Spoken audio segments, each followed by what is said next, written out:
Focus से जुड़ी हुई।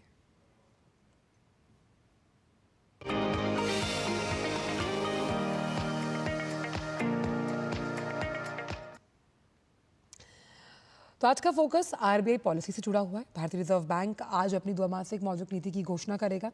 आरबीआई की जो पुनर्गठित दर निर्धारण समिति यानी कि मॉनेटरी पॉलिसी कमेटी है, उसने सोमवार को मौद्रिक नीति पर विचार विमर्श शुरू किया था और रिजर्व बैंक के गवर्नर शक्तिकांत दास 3 दिन की बैठक के बाद नतीजों की घोषणा करेंगे।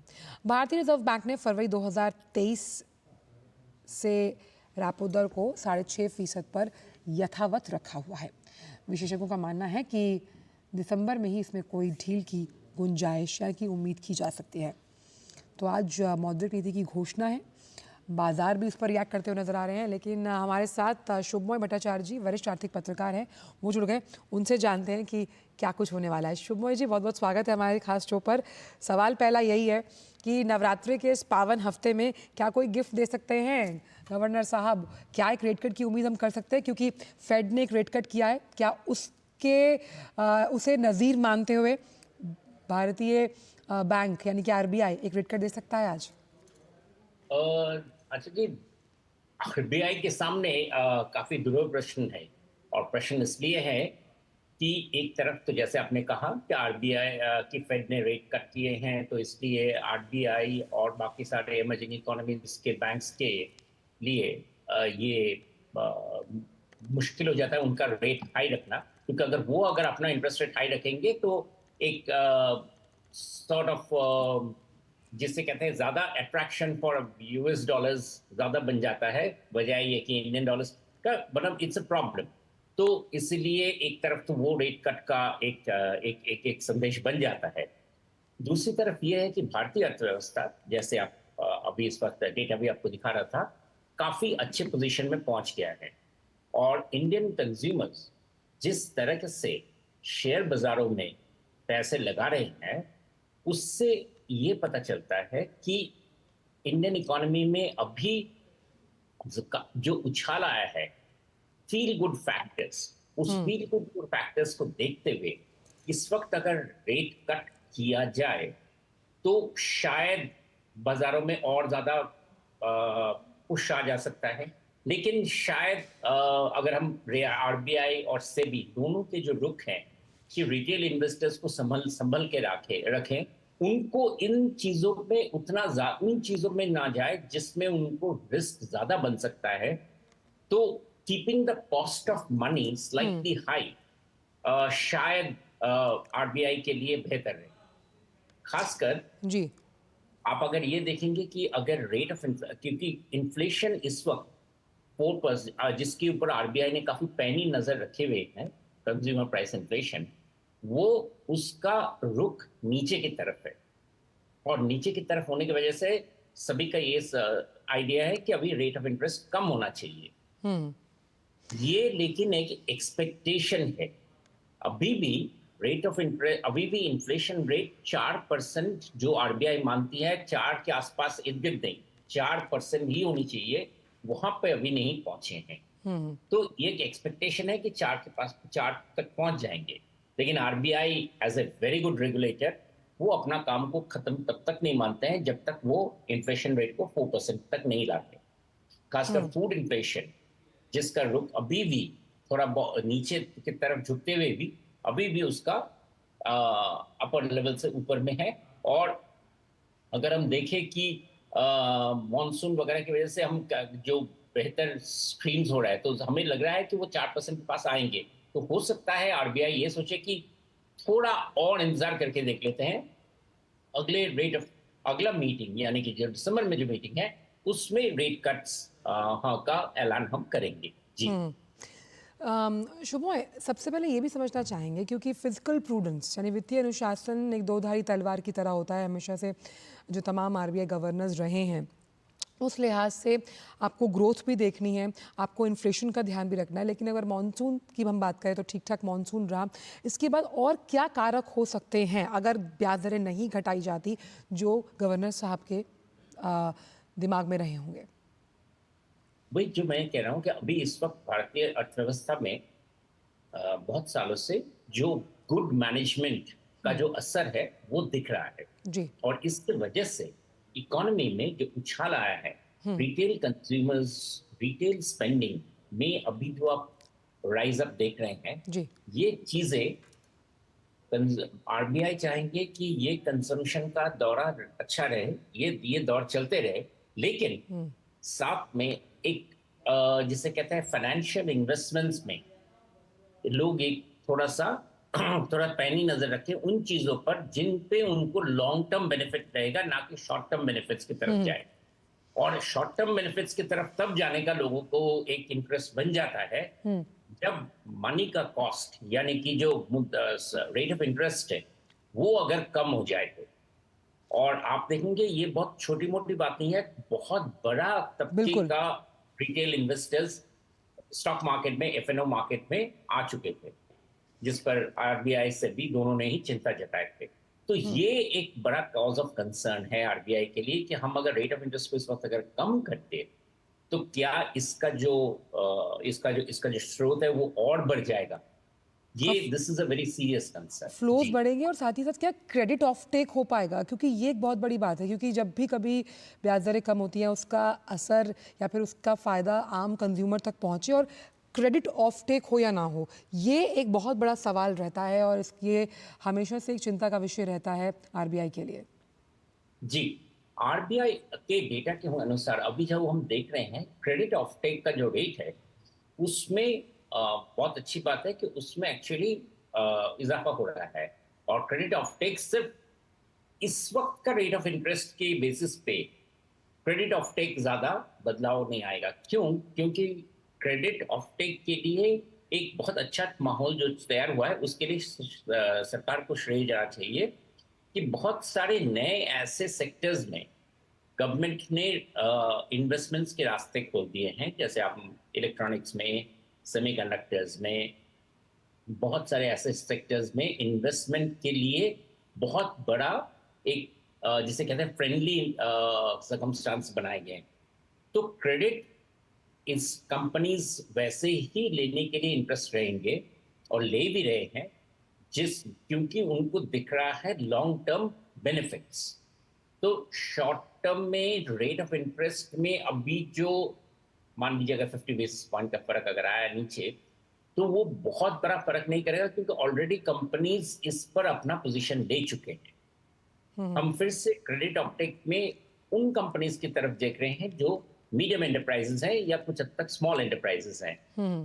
मीडियम और स्मॉल एंटरप्राइजेस के लिए भी अभी अगर आप देखेंगे तो गवर्नमेंट का जो सबवेंशन स्कीम्स हैं, जिसके तहत वो उनको ईजियर क्रेडिट में रेट्स में इंटरेस्ट दे रहे हैं, वो ऑलरेडी बेनिफिट दे रहे हैं। और साथ ही साथ में इकोनॉमी में जो डिमांड का जो माहौल है वो काफी क्वार्टर्स वीक रहने के बाद अभी प्राइवेट कंजम्पशन आगे जीडीपी के डेटा के अनुसार आगे निकल रहा है, यानी कि प्राइवेट कंजम्पशन बढ़ रहा है।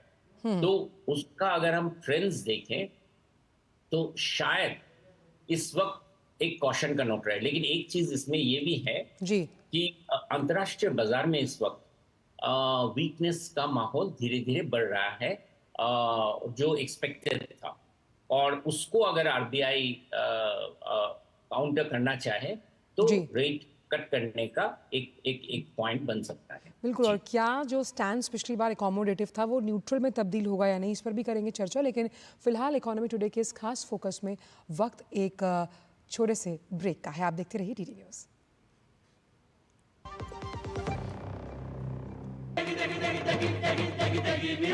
MDH की देगी मिर्च, देगी मिर्च का तड़का, अंग अंग फड़का। MDH की देगी मिर्च। बेटियां घर की रौनक हैं, बेटियां घर संवारती हैं, बेटियां पीढ़ियां सजाती हैं, बेटियां घर की बुनियाद कहलाती हैं। बेटियों को सलाम करता है मोंगिया स्टील, स्टील का बादशाह। हाथ धोकर आते हैं। साबुन की जगह हैंड वॉश। मोहन का प्रमोशन हो गया क्या? सैवलॉन हैंड वॉश तो हमारा रोज का है। सिर्फ 10 रुपए में 200 ml हैंड वॉश बनाओ। Savlon powder to gel hand wash, germ से बचाए, शान बढ़ाए। अरे वाह, लेजेंड की बैग। इससे तो मैं खेलूंगा। फ्यूचर बैटिंग लेजेंड मैं। इसमें जिसका नाम लिखा है बैट उसी को मिलेगी। अरे यार, देखा, अगर इस पे मेरा नाम नहीं लिखा होता तो कितनी दिक्कत हो जाती। इसलिए आरबीआई कहता है बैंक अकाउंट हो या बैंक लॉकर, उसमें नॉमिनी का नाम जरूर दर्ज करें ताकि आपकी जमा पूंजी उसी को मिले जिसे आपने नामित किया है। आरबीआई कहता है जानकार बनिए, सतर्क रहिए। बात जब पीढ़ियों के लिए बनने वाले घर की हो तो जिम्मेदारी बड़ी हो जाती है। गैलेंट समझता है ये जिम्मेदारी। अब डबल एम रिब्स के साथ गैलेंट एडवांस टीएमटी रीबार, निर्माण का रियल हीरो। ब्रेक के बाद सभी का स्वागत। और इकोनॉमी टुडे में आज हम चर्चा कर रहे हैं आरबीआई पॉलिसी को लेकर, जो कि थोड़ी देर में अनाउंस होने वाली है। शुभमॉय हमारे साथ जुड़े हुए हैं, वरिष्ठ आर्थिक पत्रकार हैं। शुभमॉय, ये भी समझना चाहेंगे, पिछली बार जो स्टैंड था वो एकोमोडेटिव रखा था गवर्नर साहब ने, क्या इसके न्यूट्रल होने की उम्मीद आप समझते हैं इस बार की पॉलिसी में?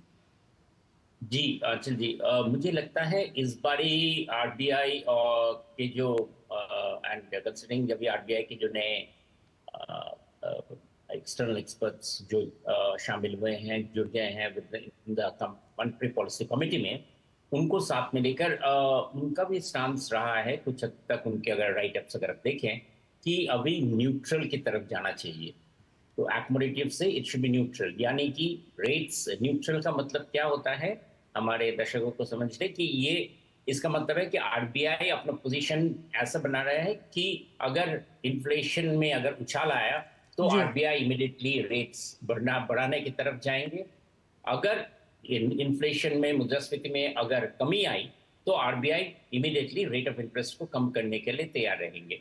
यानी कि उनका पोजीशन रहेगा कि जैसे ही डेटा कोई भी सिग्नल देगा, उस डेटा के बेसिस पे आरबीआई अपना रुख इमीडिएटली बदल देगा। न्यूट्रल स्टैंस इज, यानी कि हम पोजीशन, हम ना इधर झुक रहे हैं ना उधर झुक रहे हैं। अगर लोग कहेंगे कि इससे रेट ऑफ इंटरेस्ट में तो तब्दीली नहीं आई, तो क्या फर्क रहा? फर्क ये हो जाता है कि आरबीआई का रेट ऑफ इंटरेस्ट के साथ साथ और भी बहुत सारे आरबीआई के पास हथियार हैं जिससे वो बैंकों में लिक्विडिटी ज्यादा मुहैया करते हैं या कम करते हैं। जैसे सीआरआर रेट्स, जैसे बाकी सारे जो कॉल मनी रेट्स, बहुत सारी चीजें रहता है जिन पर आरबीआई काम करते हैं। वो सारे, उन सारे के चलते में भी उनसे भी बहुत बारी बैंक्स अपना रेट्स को बदलते हैं। तो न्यूट्रल रेट का मतलब ये है, न्यूट्रल पोजीशन का मतलब ये रहेगा कि आरबीआई उन सभी चीजों में भी जैसे ही कोई बदलाव का कोई चिन्ह दिखेगा तो आरबीआई अपना पोजीशन इमीडिएटली बदल सकता है। लिक्विडिटी में खासकर अपना पोजीशन बदल सकते हैं। और सीपीआई को लेकर किस तरह का प्रोजेक्शन हो सकता है, और फाइनेंशियल ईयर 2025 के लिए अगर हम जीडीपी ग्रोथ के प्रोजेक्शन की बात करें तो क्या उसमें बढ़त आप मानते हैं? क्योंकि जो डोमेस्टिक फैक्टर्स हैं, they are in a very comfortable position and strong as well.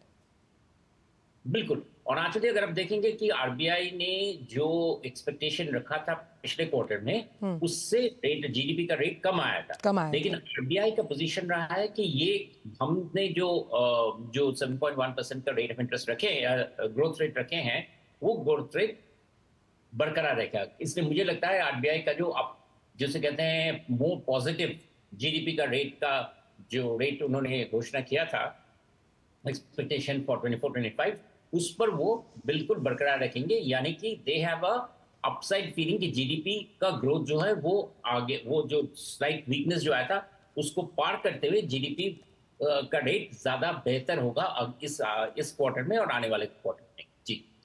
और क्योंकि हम इसको इस तरह से भी समझ सकते हैं जब हम पॉलिसी को लेकर चर्चा करते हैं कि साफ तौर पर पॉलिसी में अगर रेट्स को बढ़ाया जाता है तो ईएमआई बढ़ती है, और कम किया जाता है तो ईएमआई कहीं ना कहीं कम हो जाती है। उस लिहाज से कई एनालिस्ट का मानना है कि दिसंबर में ये फैसला लिया जा सकता है, क्योंकि साल खत्म होने पर है। क्या दिसंबर में इसकी गुंजाइश आप कितनी प्रबल मानते हैं? दिसंबर में बहुत ज्यादा संभावना है रेट्स कम होने का, और इसलिए भी क्योंकि उस वक्त वैसे भी अगले इस साल की जो बेनिफिट्स है उनका दौड़ कर जितना चलना था वो चल चुका होगा। अभी आगे चल के अगले साल के लिए क्या पोजीशन लेना चाहिए, उसके लिए दिसंबर में आरबीआई डेफिनेटली अपना एक रुख की coming to the new year क्या पोजीशन लेना चाहिए उस पर बात करेंगे। साथ में उस वक्त बजट में जो गवर्नमेंट के लेखा जोखा के जो डेटा है वो भी काफी हद तक सामने आ जाते हैं कि गवर्नमेंट के जो फिस्कल डेफिसिट है, गवर्नमेंट की जो बाकी जो स्टेट गवर्नमेंट्स में जो इस तरह के का एक थोड़ा सा प्रेशर रहा है, खासकर कुछ स्टेट्स आपने देखा होगा ऐसे स्टेट्स हैं जो अपने जरूरत जितना उनके कैपेसिटी है उससे कहीं ज्यादा खर्च कर चुके हैं, उन पर उनको भी सेंट्रल गवर्नमेंट से सहायता चाहिए।